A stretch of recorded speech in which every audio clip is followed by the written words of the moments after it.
I hope you are all aware that the topic of today's talk is Section 4 of the Fatal Accidents Act, which governs the deduction of benefits flowing from death. And so I've rather provocatively titled this talk, Does Section 4 Mean What It Says?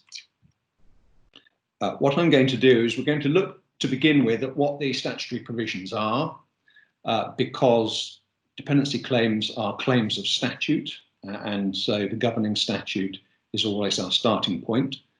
I'm then going to go back to some of the early authorities under the Act and follow through how the law and the courts have analysed what the Act means. And then finally, I'm going to look towards the end of the talk at what some practical applications of the Act might be. So in that order then, and starting, I can get my slides to work. Let's start with the Act itself. So Section 3 of the Fatal Accidents Act 1976 reads as, in accordance with the slide set out on your screen, it's one of the most obtusely drafted pieces of legislation you'll come across, because what it says is, in the action, such damages other than damages for bereavement may be awarded as are proportioned to the injury resulting from the death to the dependents respectively. What on earth does that mean? Well, Lady Justice Smith in Arnup and White, a case we'll come to in due course, helpfully summarised that the section isn't quite as dense as it may look. She said in Arnup, there's no dispute that these slightly obscure words mean that a claimant is entitled to recover only his or her net loss. In other words, under Section 3, a claimant must set off against the loss of dependency any benefits he or she receives as the result of death under Section 3.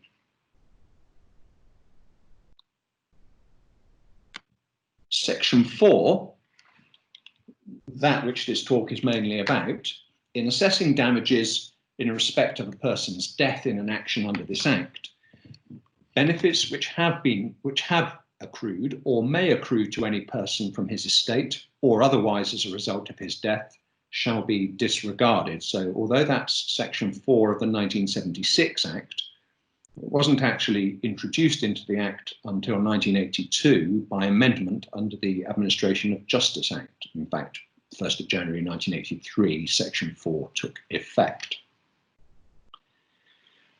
Back to Lady Justice Smith in Arnup. Until 1982 and the introduction of Section 4 as it's now drafted, the process of assessing damages had two stages. The first stage was the quantification of the loss of dependency. The second stage was the deduction of any benefit which the dependent had received as a result of the death. In effect, Section 4 swept away the second stage of the assessment. So by the time you get to Section 4, if any benefits flowing from death haven't already been taken into account, it's too late to do so.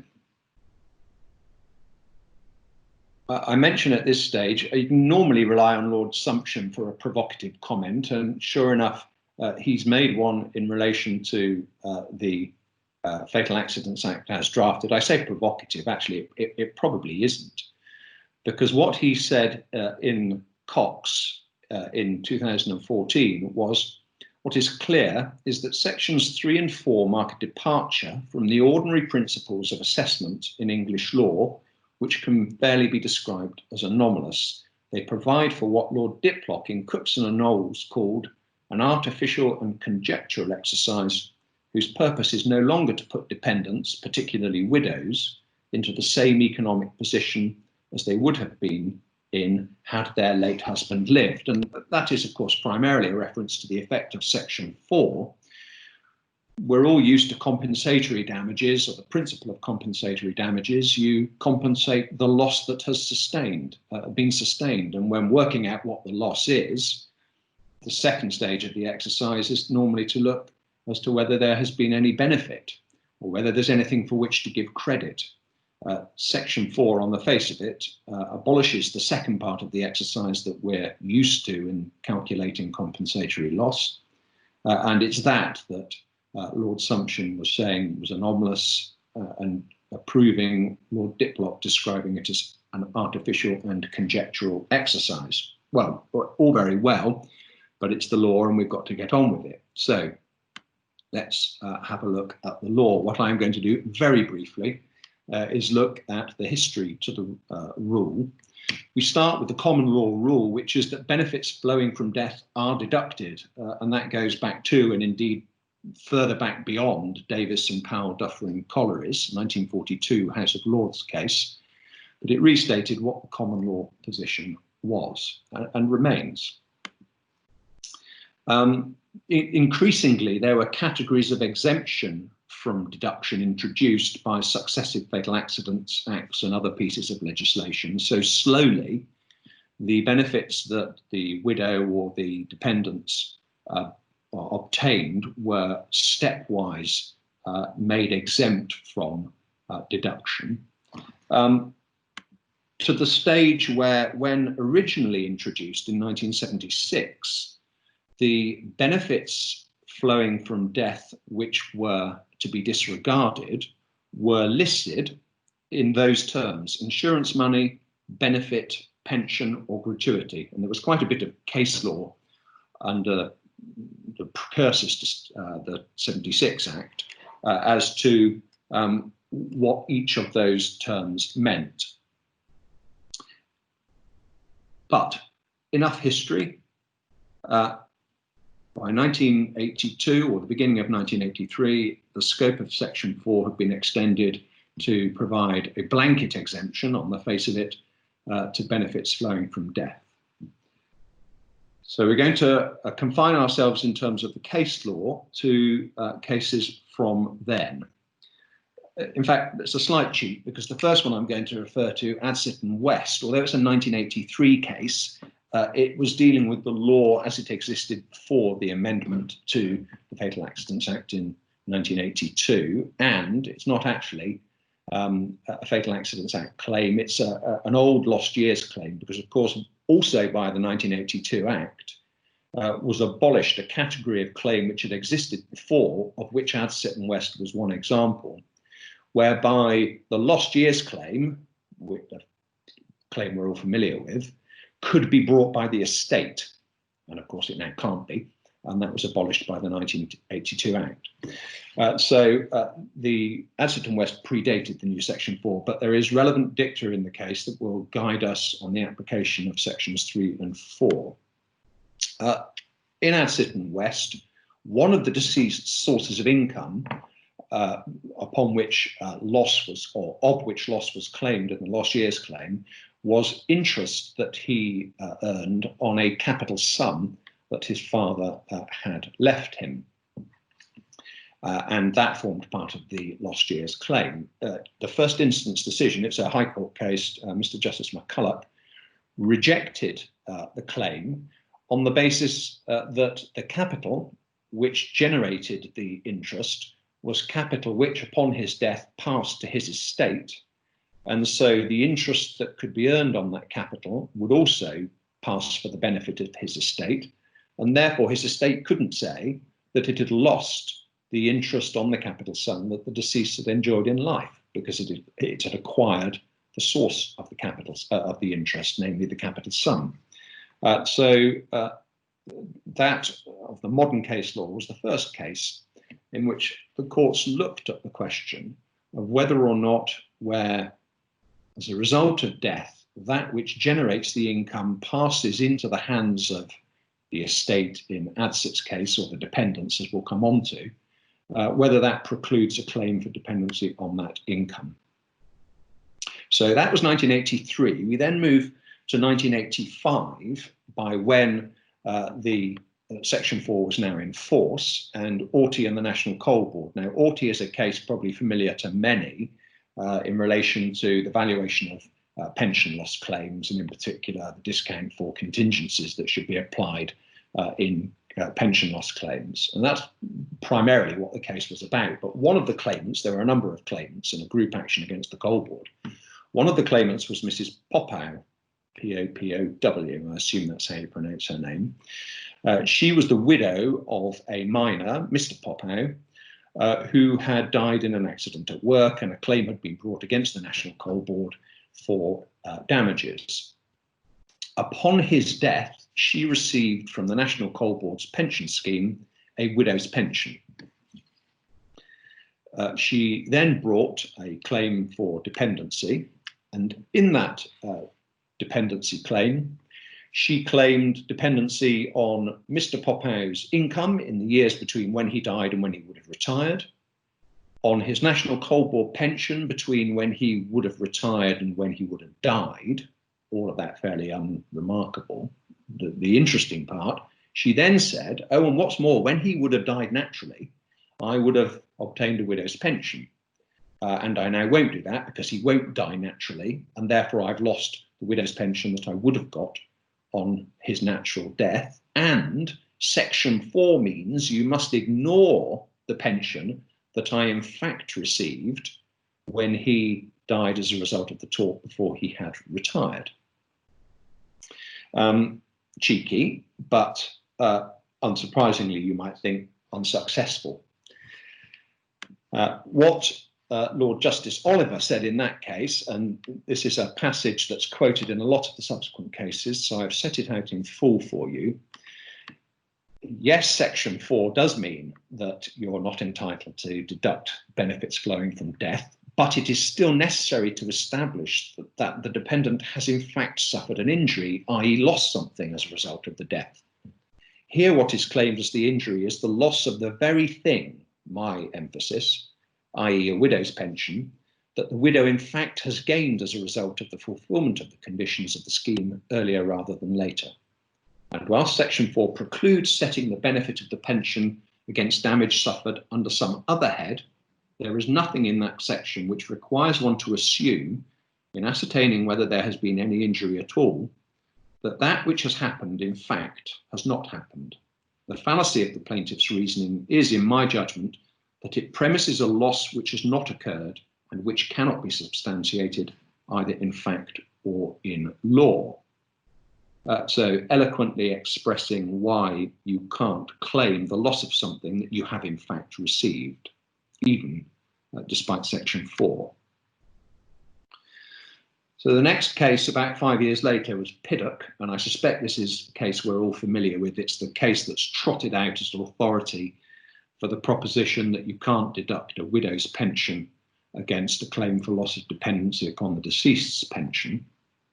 It was a fairly unremarkable case. Mr. Piddock was employed by the Bank of England. He was retired. He had a Bank of England pension.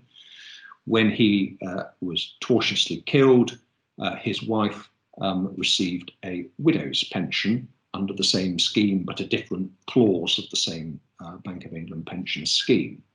She claimed dependency upon his pension, and the defendant, despite Section 4, argued that she had to give credit for her pension, her widow's pension, under Section 3, and that effectively her loss was the difference between her dependency on her husband's pension and the pension that she received upon his death. As you all know, because it's the standard authority, the Court of Appeal rejected that argument. They gave two reasons. One is rather less compelling than the other. The first, in my view, that's not very compelling, is that the source of her dependency was her husband, not his pension provider. But of course, the source of his income was his pension provider. And for the reasons that we'll come on to in due course, a simple analysis like that doesn't work. But the reasoning that's compelling is that the two pensions were paid under separate clauses of the pension fund rules. So Mr. Piddock was entitled to a pension because he'd worked there and retired. And when he died, she was entitled to one because there was a provision for a widow's pension in the fund rules. And therefore, what she received was not, as Lord Justice Oliver had said in Auty, the very same thing. It was something different. And therefore, she didn't have to give, it was caught by Section 4, and therefore she didn't have to give credit for it. And even before coming to Section 4, there was a loss because what she'd received was not the very same thing as she was claiming she had lost. So that was Piddock. Now to one of the more factually complicated cases of the many that we'll look at. Actually, a local case. Mr. Wood farmed just off the A370 between Bristol and Weston-super-Mare, together with two other members of his family. So he was a third shareholder in the family farm.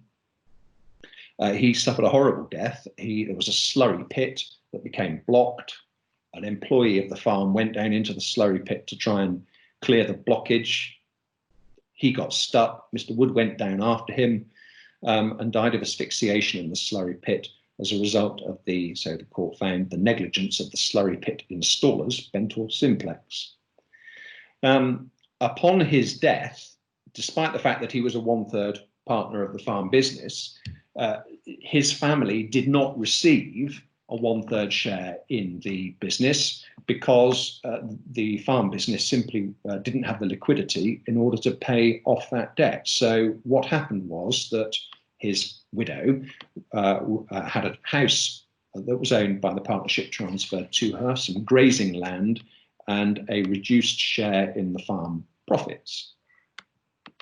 The defendant argued that the income that she got from the grazing land and her share of the farm profits were relevant under Section 3 in determining whether there had been a loss before one ever came to the question of whether they were deductible under Section 4.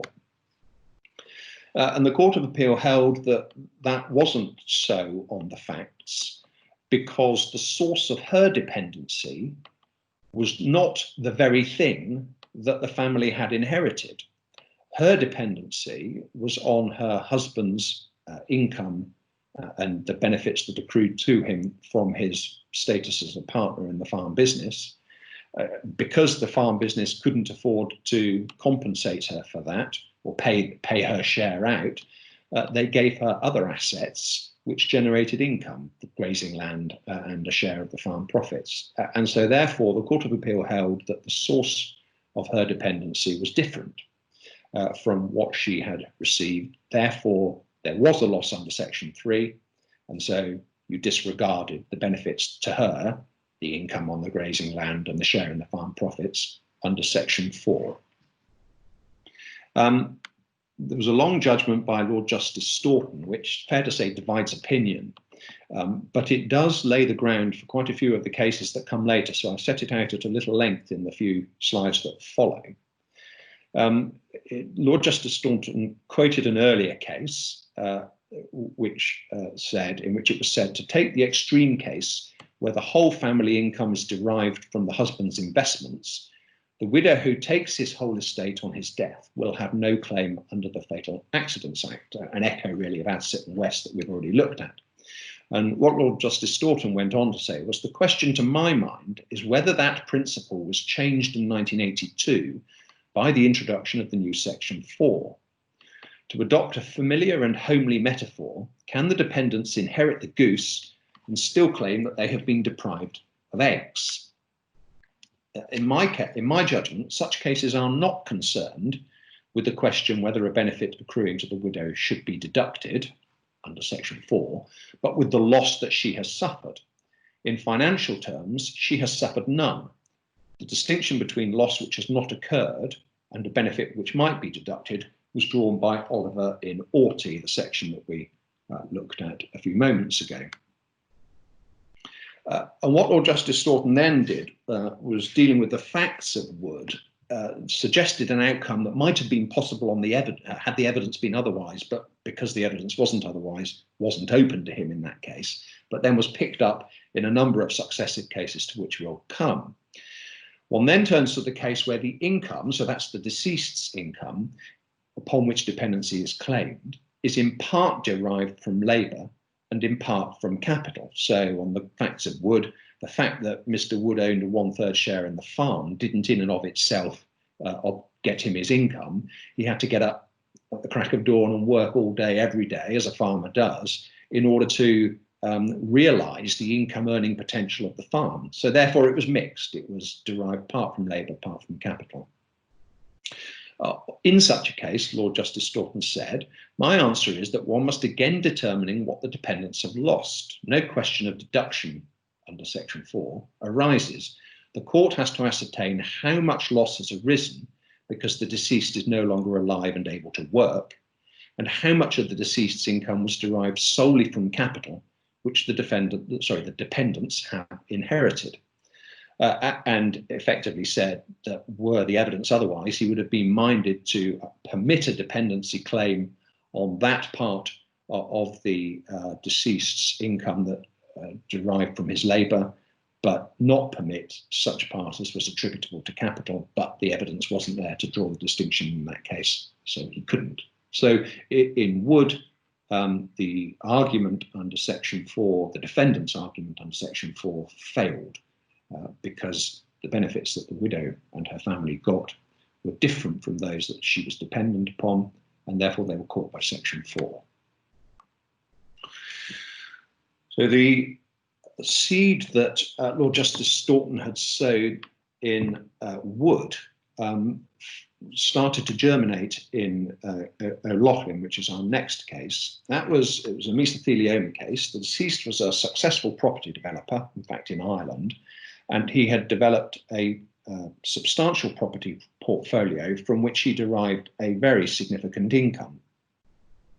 Upon his death, his widow inherited his business, the assets, and the substantial income that flowed from them. But what the claimant did in that case, and the way the claim was presented, and her counsel was Frank Burton QC, so she was in pretty good hands. What the claimant did was she didn't value the dependency on the income that she was dependent upon while her husband was alive. So she didn't say he earned X £1,000 a year from the assets that he had. I was dependent on 2/3 of that.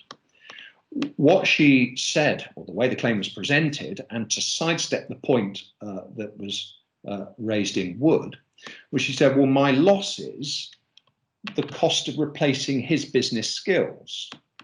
So I'm not saying that I've lost the income that his business skills generated. I'm saying I've lost his business skills, and there was evidence about what the cost of replacing his endeavours was, and that claim succeeded. The defendant tried to say, well, no, it's really all a Wood type case, and this is not a proper way of valuing a loss where the business has been inherited by the widow and with it the income, but the defendant failed.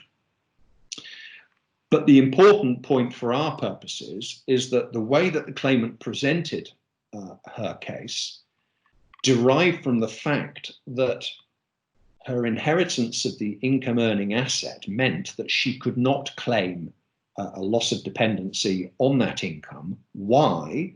Because that's a benefit that has to be taken into account under Section 3 of the Act. And had she done so, it would have displayed no loss. So although it's a case where the claimant succeeded by putting the case in a different way, it's an acknowledgement of the potentially important principle for our purposes. I refer to Arnup and White, I referred to it earlier, and I refer to it again, not particularly because it deals with any of the specific principles that we have been looking at and are going to continue to look at, but because it's often quoted as being authority for the proposition that the law's all changed and any benefits now have to be disregarded under Section 4. It was a very different case. That was a case where the widow had received 2 payments from her deceased husband's employer when he died. There was argument about whether or not those 2 payments were deductible. The defendant argued that both were deductible. The judge at first instance decided that one was and one wasn't. And the Court of Appeal said neither of them were deductible. They were both caught by Section 4.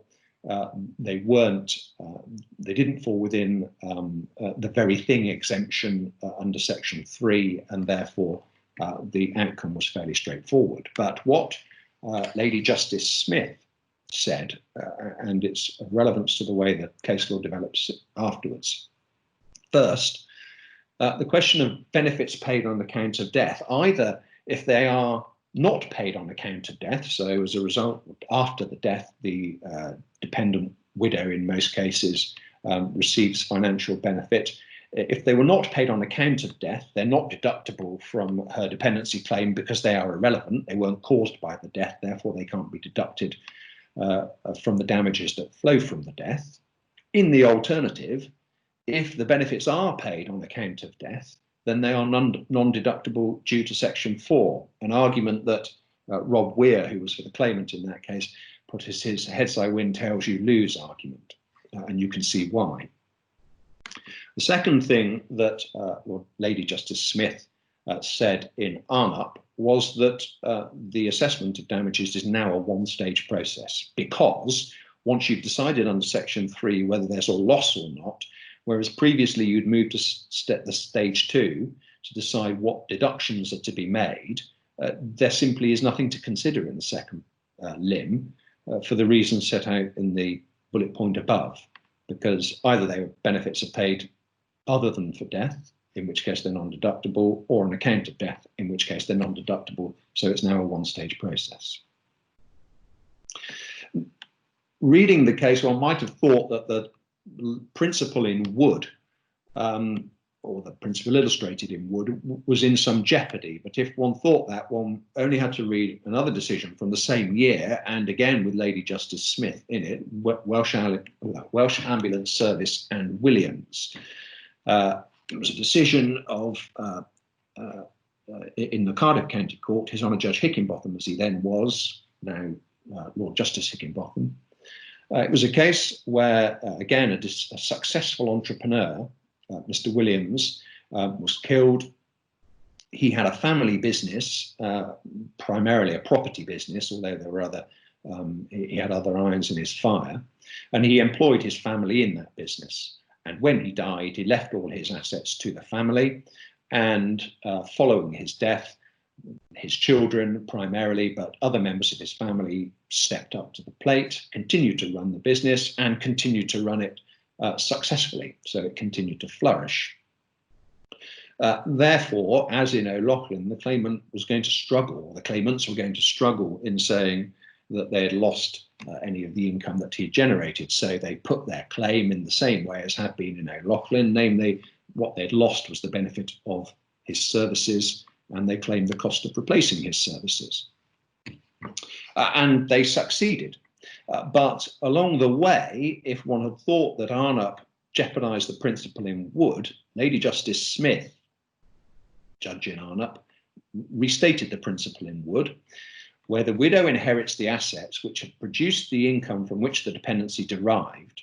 She cannot have both the inherited assets and damages for loss of the income. You can't inherit the goose and claim you've lost eggs, in the words of Lord Justice Staunton, but an important restatement of that principle. In Williams, again, the measure of the loss was the cost of replacing the deceased services.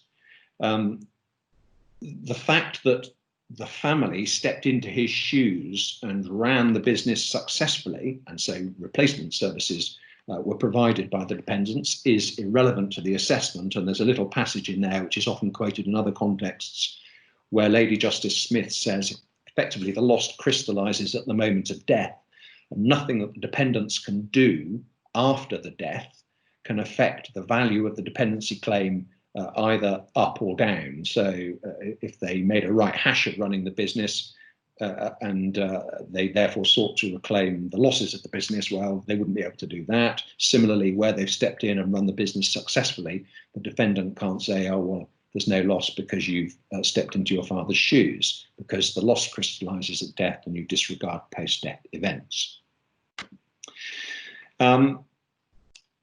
Finally, in our look at the case law for the moment, before we look at some practical applications of it, a decision called Head and Culver Heating, which is reported this year but was decided last by a first High Court case, Her Honour Judge Melissa Clark. It was another lost years claim, a mesothelioma claim, again by a successful business owner. It was an engineering company rather than a property company. But the evidence, the unchallenged evidence, was that even after his death, the business would continue to thrive and succeed. And so therefore, the type of claim that Wood had suggested was not viable was precluded. What Her Honour Judge Clark said was, and again, it's a familiar principle, where earnings enjoyed in life survive and continue to be earned after death, those earnings have not been lost and cannot form part of a lost year's claim. So it's like the interest on the capital asset or the income that will be generated by a successful trading company. And that not because of Section 4, but because there's no loss. And in that case, because the business's income would continue after death, it would exceed the surplus of the deceased's, or the soon-to-be deceased's income that represented his surplus for expenditure on personal expenses, and therefore there was no loss. Now, it's quite interesting. Her Honour Judge Clark expressly applied Adsett, which you'll recall was the first of the cases that we looked at. Interestingly, the claimant expressly declined numerous invitations to reframe his claim along the basis of O'Loughlin and Williams. So the proposition was, the claimant was invited to adopt was, well, value his lost services to the business. Don't worry about whether the business will be profitable or not. Work out what the value of replacing his services was and then claim that. But despite numerous invitations and for reasons that really aren't terribly clear from the judgment, the claimant declined to do that. Indeed, it even got to the extraordinary stage where the defendant, Michael Kent QC, so knows what he's doing, effectively invited the judge to say, well, you can't award the claim, you can't compensate the claimant in the way the claimant seeks, but there must be a loss somewhere, so why don't you make a Blaemire award? And the judge said, no, I'm not going to do that. If the claimant doesn't put before me a claim that's sound in law, it's not for me to make up one for him, and therefore I'm not going to make a Blaemire award. And so the claimant got nothing. I've looked to see whether that case is under appeal. One would have thought that if a tactical decision had been taken by the claimants not to pursue an O'Loughlin or Williams type case, they were confident that the claim they had was going to succeed, sufficiently confident that if it didn't succeed, they'd appeal it, but apparently not. So it's a bit of an anomaly, that case. But anyway, there we go. So that is the last of the cases that deals with the main sources of principle. So where does it take us in terms of practical applications? Well, perhaps we try and define those cases that are clearly caught by Section 4, the benefits, post-death benefits, which are clearly caught by Section 4, those that perhaps clearly aren't caught by Section 4, and then a look at some cases that may fall up for debate as to whether they are or not. The most obvious case that is caught by Section 4 is the occupational widow's pension. PIQR is the classic authority, and it's a proposition we're all familiar with. I say no more about it. Similarly, insurance payments or ex gratia payments, it's a case called McIntyre and Harland and Wolff. Quite an interesting point there from a defendant's point of view. Harland and Wolff had made ex gratia payments to the widow and wanted to allege that those should be offset against her dependency claim. And the court said, no, Section 4 precludes that. But what the court did say is that if an employer wants to, out of benevolence, make a payment to a widow, they can nevertheless preserve their right to offset that against any later dependency claim if they're careful in the way they phrase the making of the payment. If it's treated as a payment on account, or if it's phrased in a way that it will be deductible. You'd need to go back and look at the decision in McIntyre to see exactly how you would, if you were advising a defendant making such a payment, how you'd advise them. But it is possible, even in cases that would otherwise be caught by Section 4, with careful wording to avoid that. But the general rule is that those type of payments are caught. I haven't really talked much about services dependency. Been talking mainly about financial dependency, but I deal with it briefly at this stage. Replacement parental care, so where one parent dies and the other steps into their shoes and provides all of the parental care that the deceased parent would have provided. That care provided by the survivor is a benefit flowing from death.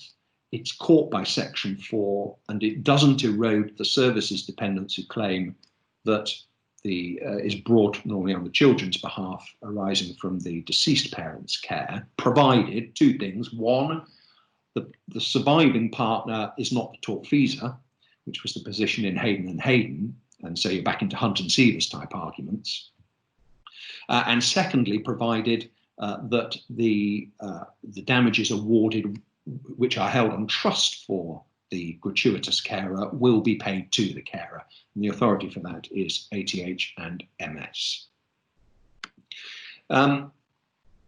What is on the other side of the fence clearly not caught by Section 4? Well, we've already discussed it at some length. Capital and or income passing from the deceased that formed the basis of the dependency claim that passes on death to the dependent.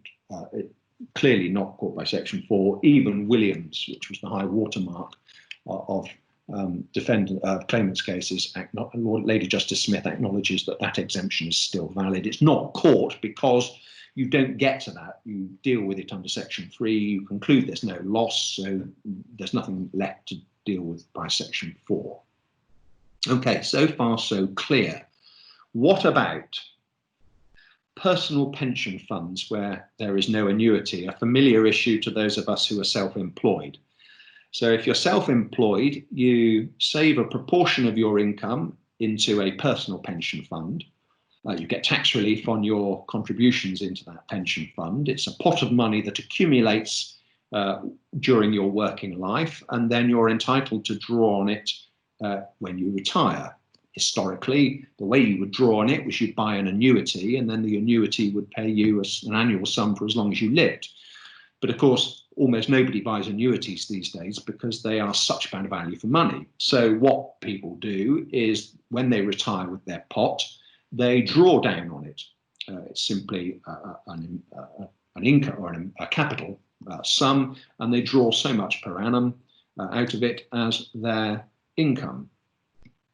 If they die, that sum will pass to their partner, and the partner will get the full capital and will be able to draw down any income from it that the deceased person would have been able to. Why is that not akin to the capital sum that has an income from it, which is clearly not caught by Section 4, going back to Adsett and Wood and all the other cases we've looked at? Different if an annuity is purchased, because the rights under the annuity will die with the person. There may be a widow's annuity, but that would clearly be caught by Section 4. But whether an annuity is purchased, it will be different. But nobody buys annuities, so what about the fund itself? I'm unaware of any decision on the point. If anybody knows of one, I'd be delighted to hear of it. But it seems on first principles, at least arguable, that the dependency on pension in those cases would be difficult. And how anomalous is that then? Because the self-employed person who chooses to buy an annuity upon retirement, their pension is immune from deduction under Section 4. But the person who doesn't choose to buy an annuity, simply draws down, is potentially exposed to an argument, or their dependents is exposed to an argument that credit has to be given. I don't know the answer, but it also creates an obvious distinction between those who are employed and those who are self-employed. Secondly, what about working or child tax credits? So where one working parent dies, the surviving working parent may well enjoy an increase in their working tax credits or their child tax credits. Is that extra that they get a benefit flowing from death to be disregarded under Section 4? Or does one look at it as part of the Section 3 exercise for the purpose of determining whether there's a loss in the first place? Again, I'm not aware of any specific authority on that. State benefits generally, there are some authorities on.